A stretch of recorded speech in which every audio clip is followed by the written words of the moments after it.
Jesus Christ himself has a word about conflict, and the word is hypocrite! Exclamation point. He says this, it's recorded in the gospel according to Matthew chapter 7 verse 5. He says, hypocrite! Exclamation point. He says, first get rid of the log in your own eye, and then maybe you'll have better vision to be able to see the little bitty speck in your friend's eye. Or maybe we could even say, husbands, get rid of the log in your own eye. Then you'll see clearly enough to help the little bitty speck in your spouse's eye. Oh, I went to meddling because I don't know your spouse. And you go, you don't know her, you don't know what she says, or you don't know him, you don't know how he acts. And hey, not talking to your spouse about your spouse, talking to you about you, because that's what Jesus did. Even so much so that he would use an abrasive, harsh word called hypocrite. Get the plank out of your eye, and then you can help your spouse with their speck. And I know they've had a whole line of bad decisions, but guess what? Don't make fun of your spouse's decisions because you're one of them. They chose you as well to be together for better or for worse, in sickness and in health, until death do you part. Holy matrimony, this gift given to us from God. So let's cherish it. Let's honor it. So when we find ourselves in conflict, first off, asking the question, okay, do I have plank eye syndrome? I can't see clearly because the plank is there. So get the plank out of your eye, then you can see clearly the plank is gone, and you can ask yourself more honest, good questions. Okay, maybe this is me. Now that I see clearly with that out of my eye, I can forgive that speck. And now this is a harder part, going, okay, in my spouse's eye, is it a speck or is it a log that needs to be addressed as well? Well, here's a good vision test for checking out the speck in your spouse's eye. I want to ask 4 questions. First off, is that thing in their eye, is it a sin against God? Does it dishonor God? Is it causing a chasm between your spouse and God? Like if it's just a blatant sin, like he's hitting you, that is something that needs to be addressed, and you also need to get safe. If it's a blatant disrespect for the boundaries of marriage, like keeping the marriage bed holy, okay, those are pretty obvious ones. But some of the other ones, you start to go, well, I don't know. You start to minimize or justify. These are ones to take up to God, or to ask a pastor or a church leader or a group leader in person, going, this is what I'm struggling with. Should I pursue this as a conflict, that needs to be resolved? And if you go, well, it's a smaller thing or it's a minor thing, well, then maybe we need to quote the late, great Kenny Rogers and just know when to hold 'em, know when to fold 'em.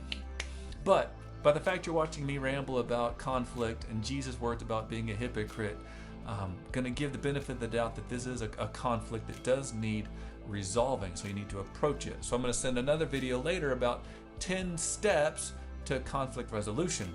This first step, we're just deciding, is this a conflict where I need to kind of let it go, shake it off, or I need to pursue conflict resolution and have a crucial conversation? First off, if it's dishonoring God, yes, we need to pursue that conversation.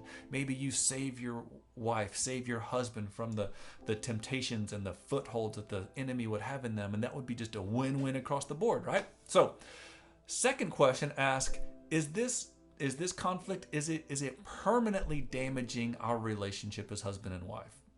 I know there's a little thing, or maybe he leaves the socks on the floor, or she does the thing where she, spends too much money on the weekends, and you go, okay, is this permanently damaging the relationship that we need to talk about it, or it's just a little we need to let it go? True story I heard, I think, from Gary Chapman. He was counseling a couple, and this man brought in a huge garbage sack full of empty toilet paper rolls. And he had marked a date on each one of them. Each time he went to the toilet and that toilet paper roll was empty, he thought that was a full frontal assault of disrespect from his wife, and he put markers to those empty toilet paper rolls. He kept an account, and then he brought that bag as evidence to see a counselor, and he dumps out those empty toilet paper rolls. He's like, see, she's got a problem. Look how she disrespects me. To which any good counselor will go, no, right now you've just put on display that you have a sickness. It's a gross scorekeeping.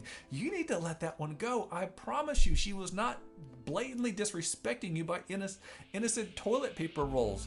Now, putting the toilet paper roll on the backwards way, now that might be unforgivable because we all know that the toilet paper roll goes over the top. Do it the way it was intended. Just teasing. So ask yourself though, is the conflict, is it permanently causing damage between our relationship? If not, let it go. If so, pursue conflict resolution. 2 more steps asking, is it hurting others? Other people are damaged by this. And the 4th one is like it, is it hurting themselves?